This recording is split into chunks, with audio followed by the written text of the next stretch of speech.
Welcome back to the vlog. Now, yesterday, I'm sure you'll remember that I left my son Clark at the pub. We all left him there.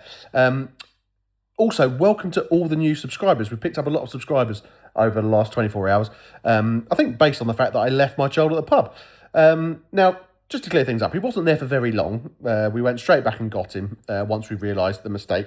He's not 5, he's 15, he's 16 this year, so it's not as bad as people think. A lot of people will know Clarky Mayo anyway, but they think they've seen the headline on the video and they've jumped to a few conclusions. But he was fine. No Clarky Mayo was harmed yesterday.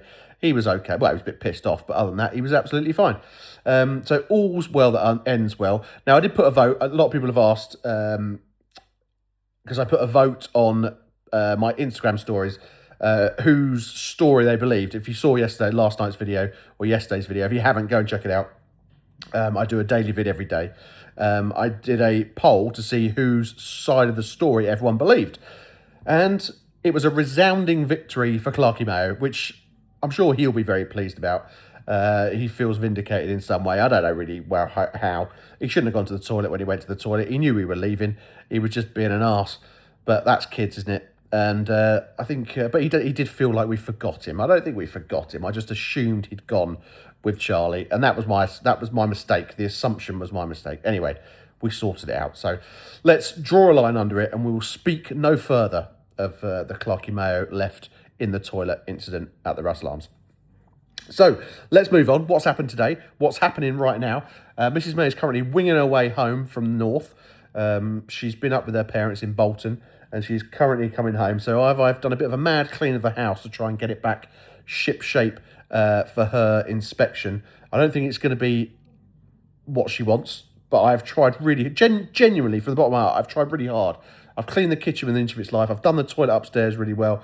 I've hoovered all the way up the stairs. That sounds pathetic. I've hoovered the stairs. I've done a load of washing. The dishwasher's up to date. I feel like she's going to be all right with the state of the place.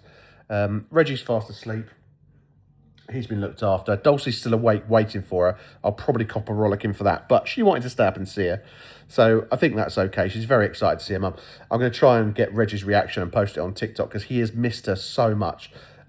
Reggie loves all of us, but his relationship with Mrs. May is obviously something quite special, and he hasn't slept. He normally sleeps on our bed all night, and he has been sleeping on our bed for like that first period of time when I've gone to bed, he's gone to the top of the stairs because he knows she's not here, and he's like, well, she'll be home soon, so I'll just wait for her to come home, and then I can kind of relax. But that, obviously, as the day's gone on, he's realised that she's not coming back. But, I mean, it's weird, isn't it? What does a dog think? Does Reggie, think, that's it? She's obviously not coming back, and now he's just, totally at peace with it, which is a horrible thought for an owner, isn't it? It's like, well, you got over that quick, mate. Or does he just, know she will come back? I don't really know. What goes through a dog's head, do you think? Obviously, there's no way to study that, I wouldn't have thought, is there? But does Reggie now think he's never going to see Mrs. May again? Or, I mean, if that is the case, he's not very loyal at all, is he? Look at him. He's absolutely out like a light, couldn't give a rat's arse. So I'm sure that isn't the case. I mean, anyway, he's going to be very, very happy to see her, as we all are. We've missed her very, very much. So today has been mostly, I took Cooper for a lesson on the motorway. So I took him, well, not a lesson, but I took him for a bit of an experience on the motorway because he is driving to Wales tomorrow, and I wanted to make sure he'd done some motorways before he drives up. I mean, there's not a massive amount of motorways for his drive tomorrow. There's a lot of, once he's done the M40, he's it's mostly kind of A roads and dual carriageways, which he's done loads of. So he'll be fine as long as he takes it easy. But I just wanted to make sure he'd done a few motorways before he goes off tomorrow on his own. So that's exciting for him, going off to Wales. It's Friday, so busy pub day. We've obviously had our steak night tonight.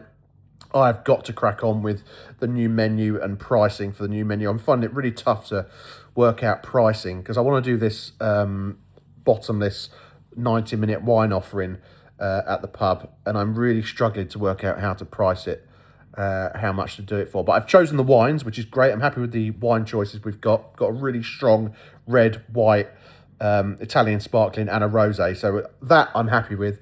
I'm happy with the pricing of those. I just need to make sure it's fair and it's going to be tempting for people to come and do. I think that's the most important thing. I think the problem is I kind of judge people by my standards of like being able to just come in and drink copious amounts of wine and just absolutely killing the restaurant. But obviously not everyone's a weirdo and can drink that much wine. So, and not everyone wants to either. I'm really hoping, because we've got these live music acts on Saturday nights, I'm really hoping that it's going to be like a really good vibe, really kind of like, you know, it's going to get people going, get people singing, get people... I just really want a really cool, good atmosphere. And that's kind of what we're trying to build, get the pub really busy on Fridays and Saturday nights. So that's the plan. Hopefully it works. But you know, it's going to take work, it's going to take advertising, it's going to take marketing to get people through the door. And that's kind of what we've got to work on, because if we want it to be successful, nothing comes easy, particularly at the moment. Getting people out of their homes to come to your venue is tough, really tough. And we appreciate everyone that comes, and we've got to look after them. Tell you what, I had a Google review this week, right? I probably should have started with this. Google review, okay. And the Google review was this. I can't remember it word for word, but this is pretty much what it said. Came for a pint this Saturday, me and my children. Sat underneath a ginormous CCTV security camera. Looked around and the place was covered in them. Absolutely outrageous. If you think this is okay, think again. 1 star. That was the review. What's everyone's thoughts on that? I just thought that was so harsh. It's like, it's a licensed premises. They're just normal CCTV cameras. They're only in the public areas. They're essentially to look after the staff, really, and obviously to protect customers as well, if anything should ever happen. But there was no cameras in there. The previous owners, landlords didn't have cameras, which really surprised me. So, yeah, what a strange review. It's there. It's the top one on the Google review. If anyone wants to go and have a look at it, I have replied to it. I've started replying to reviews, which I should have done since we opened, but I haven't. But I've now started replying to reviews. Not nasty, just like, you know, just because I think people like to see a response from the owners, because I think it kind of shows that you care and you kind of, you know, if there's genuine complaints, we're always happy to listen to genuine complaints. Don't get me wrong, but the recent reviews have been a bit odd. For various reasons. But that one about the cameras was seriously weird. But anyway, right, I'm going to have to go because Mrs. May is literally going to come through the door any minute, and I want to make sure I've done this video and uploaded it before she gets back. So thanks very much for watching. Clarky Mayo's fine. Don't worry about him. He's all sorted. He's upstairs screaming at his Xbox. Thank you very much for watching. Thanks for liking. Thank you to all the new subscribers. You are welcome. Thank you. And I hope you enjoy this video as well, and you come with me on the journey to try and reach 100k subscribers. We're a long way off, but we shall keep going until we get there, however long it takes, because that would be an absolute dream. Take care, and I'll see you tomorrow.